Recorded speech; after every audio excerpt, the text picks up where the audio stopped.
Salut à tous, bienvenue sur Direct Snap, j'espère que tout le monde va bien aujourd'hui. On se retrouve pour une nouvelle vidéo avec Amandine Pélissard. Alors l'enfance d'Amandine Pélissard n'a pas été très simple. La candidate a vécu de terribles choses, des faits qu'elle compte dévoiler au grand public à travers une autobiographie. Face aux nombreuses questions de ses abonnés, elle a donné un peu plus de détails sur ce projet. Et l'un des sujets fait froid dans le dos. C'est surtout sa vie avant d'être maman qui sera évoquée, dont des choses très compliquées durant son enfance. Mais bon, moi je vous en dis pas plus, je vous laisse découvrir les images. N'hésitez pas à partager vos réactions en commentaire. Bonne vidéo à tous. Coucou, je vous avais promis de vous en dire plus concernant mon autobiographie donc, que je suis en train de rédiger. Ce que je peux vous dire, donc, c'est que donc, effectivement, je vais raconter beaucoup de choses concernant ma vie, avant d'être maman surtout.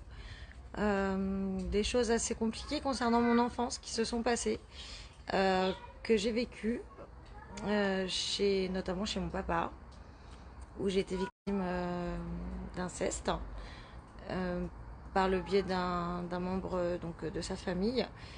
Et donc tout ça, en fait, va vraiment, enfin cette photographie va vraiment s'orienter sur ce témoignage-là, qui est donc de subir l'inceste, devoir vivre avec en tant que petite fille et se construire ensuite en tant que pré-ado et qu'ado. Parce qu'évidemment, quand on subit ce genre de choses, on passe par différents états. Et le tout premier état est bien sûr la honte, le déni et le silence. Et ensuite les émotions s'enchaînent et les événements avec, forcément. Puisque quand les choses explosent, eh ben, elles explosent dans tous les sens du terme. Et c'est pour ça que j'ai eu beaucoup de difficultés de travers quand j'étais adolescente, notamment. Et c'est pour ça que je dis souvent que mes enfants, particulièrement mon grand Léo, mon tout premier bébé, m'a littéralement sauvé la vie. Je pense qu'on peut le dire et je pèse mes mots.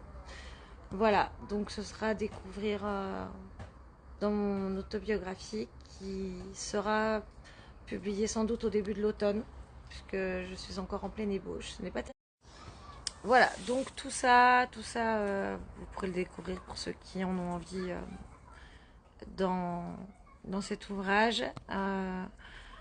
Je vous en dirai plus concernant la date de sortie, donc c'est la maison d'édition qui est en charge.